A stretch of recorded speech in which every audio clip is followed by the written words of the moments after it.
مفتی صاحب، دین میں صرف باتیں باتیں ہوتی ہیں، اللہ تعالیٰ دعا قبول کرتے ہیں، تم ایک قدم بڑھاؤ وہ 2 قدم بڑھاتے ہیں، لیکن جب میں ان باتوں پر عمل کرتا ہوں تو کوئی نتیجہ نہیں ملا، اس لیے میں نے دین پہ چلنا چھوڑ دیا 3 سال پہلے۔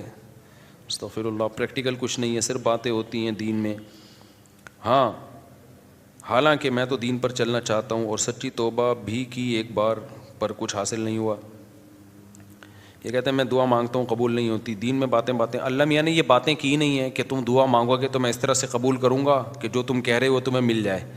یہ باتیں اللہ نے کی ہوتی، پھر آپ کہتے ہیں اللہ میاں صرف باتیں کر رہے ہیں۔ اللہ میاں نے کہا میں دعا قبول کرتا ہوں، قبول کیسے کرتا ہوں یہ بھی تو اللہ میاں نے کہا نا، پورے قرآن میں واقعات بتا دیے کہ کیسے قبول کرتا ہوں۔ یعقوب علیہ السلام نے دعا مانگی نہیں ہوگی میرا بچہ واپس مل جائے، تو کیا مل گیا ان کو؟ نہیں ملا۔ یوسف علیہ السلام پریشانیوں میں آئے، برائی سے بچے، زنا کی ان کو دعوت دی گئی، بچے، تو بچنے کے نتیجے میں اور پریشانیوں میں چلے گئے، جیل میں چلے گئے، ساری زندگی ان کی کہاں گزری؟ جیل میں گزری۔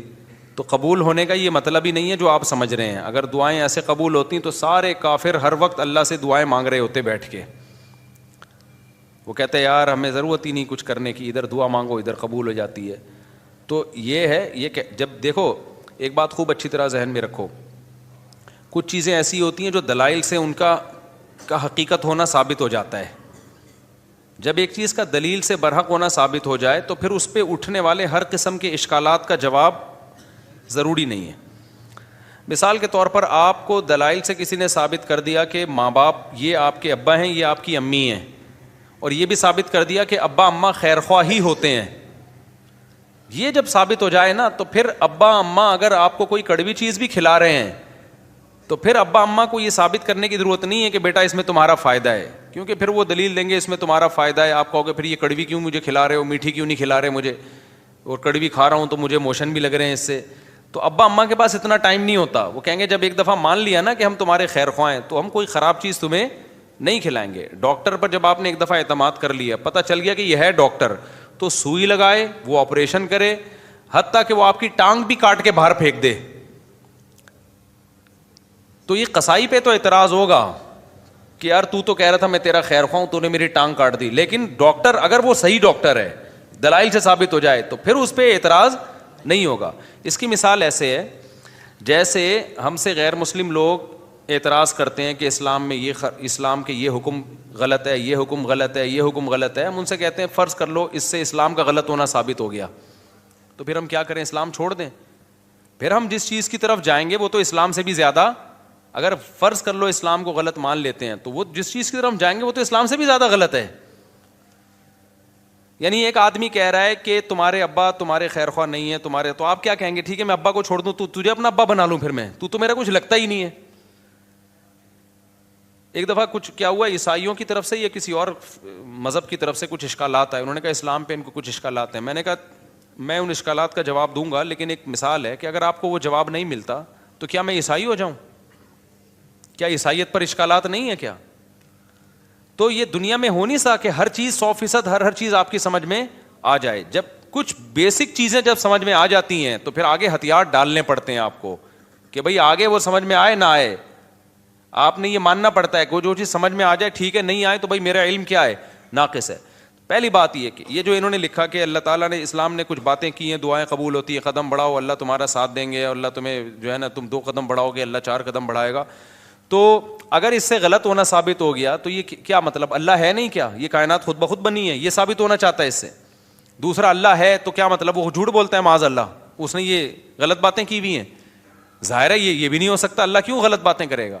یا اسلام کا غلط ہونا ثابت ہو جائے گا تو پھر کون صحیح ہے؟ کیا ایتھیسٹ لوگ صحیح ہیں جو جن کے پاس کوئی صحیح اور غلط کا کرائٹیریا ہی نہیں ہے، معیار ہی نہیں ہے ان کے پاس؟ تو پھر تو یہ انسان اور گدھے گھوڑوں میں کوئی فرق رہے گا نہیں، پھر تو یہ کائنات یہی آئے گا جو ایتھیسٹ کہتے ہیں خود بخود بنی ہے۔ تو وہ آپ یعنی ایک اشکال سے نکل کے بھاگیں گے اور اس کے بڑے اشکالات کے جال میں آپ پھنس جائیں گے۔ تبھی یہ جو ایتھیسٹ لوگ ہیں نا جو کہتے ہیں کہ ان کی سمجھ میں یہ نہیں آتا کہ یہ کائنات تو خود سے بن نہیں سکتی تو اللہ خود سے کیسے بن گیا، یہ بڑا اشکال دہرایا جاتا ہے۔ ہم ان سے کہتے ہیں کہ آپ کو یہ سمجھ میں نہیں آ رہا کہ اللہ ہمیشہ سے کیسے ہے، اور اس کی بیس پہ آپ اللہ کا انکار کر کے اس کائنات کو ہمیشہ سے مان رہے ہو، یہ سمجھ میں آ رہا ہے آپ کے کہ یہ ہمیشہ سے ہے، حالانکہ یہ زیادہ بڑا اعتراض ہے۔ یہ تو مادی چیز ہے, اس میں تو چینجر کے بغیر چینجنگ نہیں ہو سکتی, تو کریٹر کے بغیر یہ کریٹ کیسے ہو گئی؟ تو جب بھی کوئی اسلام پہ اعتراض کر رہا ہوتا ہے نا, ایک اعتراض کر کے وہ اس سے بڑے اعتراض کے جال میں پھنس رہا ہوتا ہے, تو آپ کو اپنی عقل کے گھوڑے وہاں روکنے پڑتے ہیں. آپ کہتے ہو یار کچھ چیزیں ایسی ہیں جو جہاں عقل ہماری رسائی کرتی ہے, اور کچھ چیزیں ایسی ہیں وہاں ہمیں ہتھیار ڈالنے پڑتے ہیں. تو یہ نہیں ہو سکتا کہ کائنات خود سے بنی ہے, یہ بھی نہیں ہو سکتا کہ جس نے بنایا ہے اس نے انسانوں کو آزاد چھوڑ دیا ہو, کوئی ہدایت نہ دی ہو, اور یہ بھی نہیں ہو سکتا کہ وہ ہدایت اسلام کے علاوہ کوئی اور ہو, کیونکہ وہ قانون ہمیں ہدایت اسلام میں ہی ملتی ہیں, اس کے علاوہ کہیں اور نہیں ملتی. اب اگر اسلام ایک بات کہہ رہا ہے تو اس کا ظاہر آپ کی سمجھ میں نہیں آ رہا, تو بھائی پھر آپ دوسری آیتیں اور دوسری احادیث اور قرآن کی دوسری آیتیں ملا کے دیکھو گے تو آپ کو اس کا مطلب سمجھ میں آئے گا. اللہ نے یہ باتیں کی ہی نہیں ہے, جو کہہ رہے ہیں نا اسلام تو باتیں کرتا ہے, عملی طور پر تو کچھ نظر نہیں آتا. یہ بہت سے لوگوں کو اشکال ہوتا ہے, کتنی زیادہ تر عاشقوں کے ساتھ ایسا ہوتا ہے. ایک عاشقہ تھی, ڈاکٹر پہ عاشق ہو گئی تھی, یہ 10 سال پرانی بات ہے, اب سمجھ میں نہیں آئے گا کس کی بات ہو رہی ہے. اس نے مجھے بتایا, میں اللہ سے دعائیں مانگ مانگ کے تھک گئی. وہ ہاؤس جاب میں اس کے ساتھ جاب کرتا تھا نا, وہ لڑکا بھی ڈاکٹر بنا تھا, یہ بھی ڈاکٹر بننی تھی. مجھے اس سے عشق ہو گیا, میں دعائیں مانگ مانگ کے تھک گئی, اللہ دے ہی نہیں رہا. تو کہاں ہیں وہ دعائیں, کہاں ہیں وہ سب چیزیں جو اللہ نے وعدے کی ہیں؟ تو کچھ بھی نہیں ہے, ایسی ہی باتیں ہیں. کچھ لوگ کیا کرتے ہیں, ہمارے محلے میں ایک صاحب بیمار ہو گئے, تو ان کو کسی نے بتایا کہ یہ وظیفہ پڑھو, قرآن کی یہ آیتیں پڑھو, ٹھیک ہو جائیں گے تمہارے ابا. وہ سارا دن پڑھتے تھے, آیت کریمہ بھی پڑھی, وہ پھر ابا کا پھر بھی انتقال ہو گیا. اور انتقال بھی ایسے ہوا کہ ڈاکٹروں نے کہا تھا کہ احتیاطاً آپریشن کروا لیں آپ. ویسے وہ ٹھیک ٹھاک تھے, احتیاطاً آپریشن کے چکر میں گئے اور نکلے ہی نہیں آپریشن تھیٹر سے ہی, ان کی ڈیڈ باڈی ہے. اچھے بھلے ہنستے کھیلتے گئے تھے, وہ آپریشن ہی ناکام ہو گیا. تو انہوں نے کہا ہم نے تو اتنے وظیفے پڑھے. تو بھائی اللہ میاں نے اگر یہ کہا ہوتا نا کہ میں دعا اس طرح سے قبول کروں گا کہ جس کو ٹھیک ہونے کی دعا مانگو گے ٹھیک ہو جاؤ گا, تو پھر لوگ مرتے کیا؟ پھر تو انسان کی عمریں سب کی 90 سال لازمی عمر ہوتی, کیونکہ کون بوڑھا نہیں ہے جس کے لیے, کون بیمار نہیں ہے جس کے لیے پیچھے دعائیں نہیں مانگی جاتی. دعا کا مطلب ہمیں یہ بتایا گیا ہے کہ تم نے اپنا کیس فائل کر دیا اللہ کے دفتر میں, اپنی ذمہ داری تمہاری ہو گئی ہے پوری. بڑا آفیسر بیٹھا ہوتا ہے نا, تو آپ جاتے ہیں اس سے کوئی ریکویسٹ کرتے ہیں, کہتے ہیں بھائی یہ پروسیس ہے, اس کو فالو کرو, اور اپنی فائل یہاں ویزے کے لیے آپ نے اپلائی کر دیا نا, ٹھیک ہے, آپ کی ذمہ داری کیا ہو گئی, پوری ہوگی. آپ کو انٹرویو کے لیے بلایا جائے گا, ہم نے ویزا دینا ہوگا دیں گے, نہیں دینا ہوگا نہیں دیں گے. تو ہم نے اپنی ذمہ داری پوری کر لی ہے. باقی اللہ کا کام ہے, وہ اس طرح سے دعا قبول کرتا ہے یا اس طرح سے دعا قبول نہیں کرتا. لیکن اس نے کہا میں قبول کرتا ہوں, کیا مطلب؟ پھر اس نے قبول کرنے کا مطلب ہمیں بتایا ہے. بعض دفعہ میں وہی چیز تمہیں پکڑا دوں گا جو تم چاہ رہے ہو, بعض دفعہ اس کا کوئی آلٹرنیٹ میں تمہیں دے دوں گا, بعض دفعہ کوئی مصیبت آنے والی ہوگی وہ مصیبت میں تم سے ٹال دوں گا. کچھ بھی نہیں, آخری درجہ حدیث میں آتا ہے اس کے بدلے میں اجر دے دوں گا جو آخرت میں ملے گا تمہیں. اب جس کو آخرت پر ایمان ہوگا وہ مان لے گا, جس کو نہیں ہوگا تو اللہ کہتے ہیں جاؤ نہ مانو. پھر تو بدماشی تھوڑی ہے اللہ کے سامنے کسی کی. کوئی کہتا ہے یار آخرت میں کیوں, مجھے دنیا میں چاہیے, اللہ کہتے ہیں تم آخرت کو نہیں مانتے تو جاؤ تم. تو یہ اللہ میں باتیں یہ والی کی ہیں جو میں آپ کو بتا رہا ہوں. ان باتوں میں اللہ پورا نہ اتر رہا ہو تو پھر آپ بات کرو. اور یہ بھی آپ کی بات ہے کہ آپ کو پوری ہوتے ہوئے نظر نہیں آ رہی. ہم نے اپنی زندگی میں اپنی دعاؤں کو پورا ہوتا ہوا, میرے کتنے مسائل حل ہوئے ہیں الحمدللہ. آج تک جتنے مسائل میں نے اپنے آپ کو ڈالا ہوا ہے آپ سوچ سکتے ہو کتنی ذمہ داریوں میں ڈالا ہوا ہے نا ہم نے اپنے آپ کو. ہمارے تو سارے مسائل بھائی دعاؤں سے ہی حل ہو رہے ہیں. سارے مسئلے اللہ کا شکر ہے ہمارے دعاؤں سے حل ہو رہے ہیں. بلکہ مجھے تو ڈر لگتا ہے کہ اللہ ہم سے کہے گا تمہارا عمل تو کچھ بھی نہیں ہے, سارے مسئلے ہم نے تمہارے کیا کر دیے, حل کر دیے.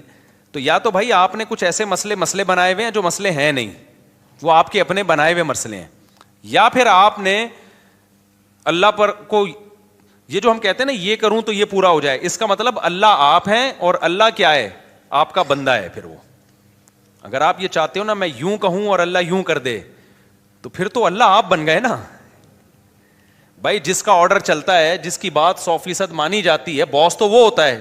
کیا خیال ہے؟ تو پیغمبروں کی سیرت قرآن نے جو اتنی لمبی سیرت بیان کی, موسیٰ علیہ السلام کے بارے میں بتایا کہ بنی اسرائیل کو وعدے کرتے رہے کہ اللہ تمہیں غلبہ دے گا, اللہ تمہیں. بنی اسرائیل نے ایک دن تنگ آ کے کیا کہا ہے, اوذینا من قبل ان تأتینا ومن بعد ما جئتنا, اے موسیٰ تیرے آنے کا کوئی فائدہ نہیں ہوا, آنے سے پہلے بھی ٹینشن تھی, آنے کے بعد بھی ٹینشن. موسیٰ علیہ السلام نے کیا کہا, عسیٰ ربکم ان یرحمکم, امید ہے اللہ رحم کرے گا, امید ہے اللہ کیا کرے گا, رحم کرے گا. اور بالکل اینڈ میں لے جا کے نا جب بنی اسرائیل نے کہا اب تو مر ہی گئے, بالکل دریا کے کنارے کھڑے ہوئے کہہ رہے ہیں اب تو بس مارے گئے, موسیٰ علیہ السلام اس وقت بھی کیا کہہ رہے ہیں, بھائی اللہ میرے ساتھ ہے. اس وقت یہ بھی نہیں کہا مدد کرے گا, ساتھ ہے, جو ہو رہا ہے ہمارے حق میں بہتر, بھلے شہادت دے دے یہاں پہ, ٹھیک ہے نا, بھلے شہادت دے دے, لیکن میرے ساتھ اللہ ہے, میں اس کو ناکامی نہیں سمجھتا, جو بھی میرے ساتھ ہو رہا ہے میں اس کو ناکامی نہیں سمجھتا. تو صحابہ کرام تو جنگوں میں شہید ہوئے ہیں, اور شہادت سے پہلے کیا کہہ رہے ہیں, فزت ورب الکعبہ, رب کعبہ کی قسم ہم کیا ہو گئے, کامیاب. حالانکہ وہ تو 100% ناکامی ہے.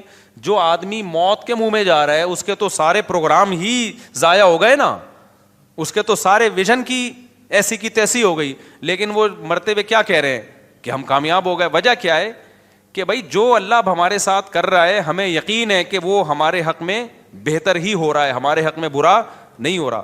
تو آپ کو اپنے آپ کو اللہ کا بندہ بنا کے زندگی گزارنی ہے. جس طرح سے ابھی آپ چاہتے پوری کرنا چاہ رہے ہیں نا, اس کے لیے اللہ نے جنت رکھی ہے, وہاں بٹن دباتے ہی سب کچھ ہو جائے گا, صحیح ہے نا, وہاں دعا کا ظاہر قبول ہوگا. وَلَكُمْ فِيهَا مَا تَشْتَهِي أَنفُسُكُمْ, اللہ نے جو باتیں کی ہیں نا, کہہ رہے ہیں اللہ جو باتیں کرتے ہیں وہ ہوتی تو نظر نہیں آ رہی, اللہ نے جنت کے بارے میں یہ باتیں کی ہیں. وَلَكُمْ فِيهَا مَا تَشْتَهِي أَنفُسُكُمْ, جو چاہو گے وہ تمہیں ملے گا. دنیا کے بارے میں اللہ نے یہ کہا نہیں ہے, جو اللہ نے باتیں کی ہیں دنیا کے بارے میں وہ سورہ بنی اسرائیل میں ہے. اللہ تعالیٰ فرماتے ہیں کہ من کان یرید العاجلۃ عجلنا له فیہا ما نشاء لمن نرید. یہ اللہ کے الفاظ ہیں سورہ بنی, یہ باتیں کی اللہ نے کہ جو دنیا میں نعمتیں چاہتا ہے نا, مجھے یہاں میری شادی ہو جائے, یہ والی جاب مجھے مل جائے, یہ کام میرا ہو جائے, یہ فلانا کام میرا ہو جائے, یہ ساری جو چاہتے ہیں یہ دنیا کی چاہتے ہیں نا, اللہ کہتے ہیں کہ جو شخص من کان یرید العاجلۃ, جو دنیا کی زندگی چاہتا ہے, عجلنا لہ فیہا ما نشاء, تو ہم اس کو اتنا دیں گے جتنا ہم چاہیں گے, اس کے مطالبے پر نہیں دیں گے ہم اس کو کہ جتنا یہ مانگ رہا ہے یا جتنا یہ اسٹرگل کر رہا ہے نہ. بہت سو کی اسٹرگل کی ایسی کی تیسی ہو جائے گی. بہت سو آپ نے دیکھا ہوگا نا 7 کامیاب لوگوں کی 7 عادتیں, وہ جو کتابوں میں لکھا ہوتا ہے, تو وہ 7 سے 14 عادتیں ہوتی ہیں بعض لوگوں میں, پھر بھی ناکام ہو جاتے ہیں. انہوں نے صرف کامیاب لوگوں کی کتابوں میں لکھا ہوا ہوتا ہے کہ جو دنیا کے بڑے بڑے کامیاب لوگ ہیں ان میں یہ خصلتیں پائی جاتی تھیں. آپ نے کیا کیا, وہ خصلتیں اپنے اندر پیدا کر لیں, پھر بھی ناکام ہی ہو گئے آپ. تو اس پہ بھی کتابیں آنی چاہیے کہ 7 کامیاب لوگوں کی علامتیں جو 25 ناکام لوگوں میں پائی گئی ہیں. تو اللہ میاں نے جو باتیں کی ہیں, جو یہ کہہ رہے ہیں اللہ میاں صرف باتیں ہی کرتے ہیں, پورے تو ہو نہیں رہے, تو اللہ میاں نے جو باتیں کی ہیں دنیا کے بارے میں, جو اللہ میاں نے باتیں کی ہیں, من کان یرید العاجلۃ, اللہ کہتے ہیں جو دنیا کی نعمتیں چاہے گا, عجلنا لہ فیہا ما نشاء, ہم اس کو دنیا میں دے دیں گے جتنا ہم چاہیں گے, جتنا یہ مانگ رہا ہے, جتنا یہ چاہ رہا ہے. اگر ایسا ہوتا تو زرداری 5 سال کے لیے صدر بنتا, پھر اگلے 5 سال کے لیے پھر دوبارہ زرداری صاحب نے بن جانا تھا, اگلے سال کے لیے بھی سارے ہی بن رہے ہوتے صدر, اور سسٹم نہ چلتا جو ابھی ہماری کنٹری میں کیا چل رہا ہے, سسٹم چل رہا ہے. دوسرا اللہ فرماتے ہیں لمن نریدو, فرمائے یہ تھوڑا بھی اس کو ملے گا جس کو ہم چاہیں گے, جتنا ہم چاہیں گے, جس کو ہم چاہیں گے. یہ ہے یہاں پہ دنیا کی بات. آخرت کی اللہ فرماتے ہیں ومن اراد الآخرۃ وسعى لها سعيها وهو مؤمن فاولئک کان سعیهم مشکورا, جو آخرت چاہے گا اور اس کی قواعد پورے کرے گا, ان کو ان کی محنت سے یقینی بھی ملے گا اور زیادہ بھی ملے گا. اب ان کا اگلا سوال دین کے بارے میں کہ میں تو توبہ کرتا ہوں تو توبہ پہ بھی قائم نہیں رہتا, تو اللہ تو وہاں بھی مدد. بھائی یہ کہہ رہے ہیں میں گناہ سے توبہ کرتا ہوں پھر توبہ ٹوٹ جاتی ہے, تو اللہ تو مدد کرے نا, میں جب توبہ کروں تو قائم رکھنے کی توفیق دے مجھے. پھر یہ بہت سے لوگوں کے ساتھ ہوتا ہے یہ. بھائی آپ جو توبہ کر رہے ہو نا, توبہ ٹوٹ رہی ہے تو اللہ نہیں توبہ توڑ رہا, آپ نے خود گناہ کر کر کے اپنے آپ کو گناہ کا عادی بنا دیا ہے, لت پڑ گئی ہے آپ کو. اور جو بار بار گناہ سے توبہ ٹوٹتی ہے نا, یہ انہی کی ٹوٹتی ہے جو پہلی دفعہ جو گناہ کرتے ہیں وہ توبہ پہ قائم بھی رہتے ہیں. 25-26 دفعہ طبیعت سے گناہ کرنے کے بعد پھر توبہ کرتے ہیں, پھر کہتے ہیں توبہ ہماری کیا ہو جاتی ہے. جب آپ نے سٹے کا عادی بنا دیا اپنے آپ کو تو پھر تو آپ کا دل للچائے گا نا. تو یہ الزام اللہ کو کیوں دے رہے ہو, یہ تو آپ کا جرم ہے, خود اپنے آپ کو عادی بنائے. تو جتنا گناہ کرنے میں مزے اڑائے ہیں, اب چھوڑنے میں اسٹرگل بھی اتنی ہی کرنی پڑے گی. ایک بات. دوسری بات یہ کہ آپ گناہ سے توبہ صحیح طرح سے کر نہیں رہے. بعض دفعہ گناہ سے توبہ کرتے ہیں, اس کے وہ جو گناہ کے قریب لے جانے والی چیزیں ہوتی ہیں نا, وہ نہیں چھوڑ رہے ہوتے, وہ نہیں چھوڑ رہے ہوتے. اب کسی کو عادت پڑ گئی ہے فحش فلمیں دیکھنے کی. تو بھائی بند کمرے میں کمپیوٹر کیوں رکھ رہے ہو آپ اپنے آپ کو بزی کیوں نہیں کر رہے, آپ شادی کیوں نہیں کر رہے, اور اگر شادی کے بعد بھی عادت چھوٹ نہیں رہی ہے آپ کی, تو آپ اپنے اوپر سزا کیوں متعین نہیں کر رہے؟ آپ گناہ کرتے ہو تو سزا تو دو نا اپنے آپ کو, ایسے ہی کیوں چھوڑ رہے ہو آپ اپنے آپ کو؟ آپ کا بچہ ایک دفعہ غلطی کرے گا, 2 دفعہ, پھر تیسری دفعہ میں آپ کیا دو گے؟ سزا دو گے نا آپ اس کو. فوج میں ایک غلطی ہوگی, فوجی دوسری غلطی کرے گا, پھر کورٹ مارشل ہوگا اس کا. دنیا میں کہیں بھی وداؤٹ پنشمنٹ جو ہے کہیں بھی سسٹم نہیں چلتا. سسٹم تو چل سکتا ہے, سسٹم نہیں چلتا. تو آپ گناہ کو چھوڑنے کی پراپر کوشش کرو. بڑے بڑے لوگ, 100 آدمیوں کے قاتل نے پکی ڈھکی توبہ کر لی تھی, جس کو قتل کی عادت پڑ گئی تھی. بڑے بڑے لوگ ولی اللہ گزرے, سارے ہم پیدائشی ولی اللہ تھوڑی تھے. تو خاندانی طریقے سے گناہ سے توبہ کی کوشش کرو. اس کا فائدہ کیا ہوگا؟ ایک دم نہیں چھوٹے گا تو آہستہ آہستہ چھوٹ جائے گا. اور دوسری بات یہ کہ جو اللہ کہہ رہا ہے کہ میں تمہارا ہاتھ تھاموں گا, اس نے تھامنے کا مطلب کیا بتایا ہے؟ اس نے کہا توبہ کر لو نا, معاف کر دوں گا. اس سے بڑا آپشن اور کیا ہے؟ بھلے دوبارہ ہو جائے, صحیح ہے نا, دوبارہ ہونے سے پرانی توبہ کینسل نہیں ہوگی. اور کیا چاہیے بھائی؟ ایک گناہ آپ سے ہو گیا, آپ نے گڑ گڑا کے توبہ کی, توبہ کرتے ہوئے نیت تو آئندہ دوبارہ نہیں کروں گا, پھر اسباب بھی اختیار کیے کہ نہ ہو, غلطی سے ہو گیا, تو فوراً تھوڑی اللہ جہنم میں ڈال رہا ہے آپ کو پھر توبہ کا موقع دے رہا ہے. آپ توبہ کرو. تو آپ مایوس کیوں ہو رہے ہو؟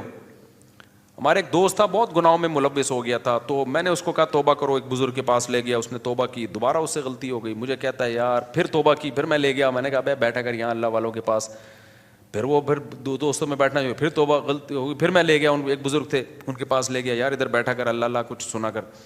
کہہ رہا ہے یار اب تو مجھے اب توبہ کرتے ہوئے شرم آ رہی ہے, اللہ میاں بھی بولے گا تو گناہ کرتا ہے پھر توبہ کر رہا ہے. تو میں نے کہا کمبخت, شرم توبہ توڑتے ہوئے آنی چاہیے, کرتے ہوئے نہیں آنی چاہیے. توبہ توڑتے ہوئے شرم آنی چاہیے کہ کتنی گڑ گڑا کے اللہ سے توبہ کی تھی, اب نہیں کروں گا, بے شرم بن کے دوبارہ کیا کر رہا ہے.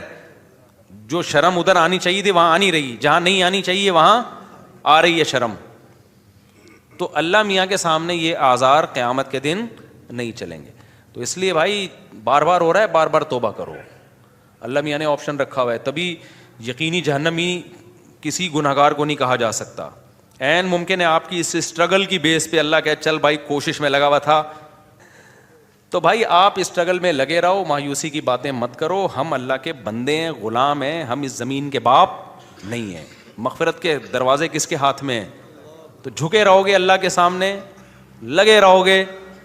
ہو سکتا ہے اللہ ویسی کسی فرشتے کو بولے اس کو ٹھڈا مار کے جنت میں بھیج کے, تو جنت میں جانے والا بنتا نہیں تھا بنتا نہیں تھا, چل جا یار, کیا کر کوشش میں لگا ہوا تھا, چل جا جنت. بعض دفعہ ایسے ہوتا ہے نا کہ کوئی چپک جاتا ہے آپ سے, کوئی بھکاری, آپ کو پتا ہے یہ مستحق نہیں ہے, لیکن جان چھڑانے کے لیے آپ کہتے ہیں ایک لات مار کے اس کو 50 روپے دفع ہو یہاں سے, یہ پکڑ پیسے جا.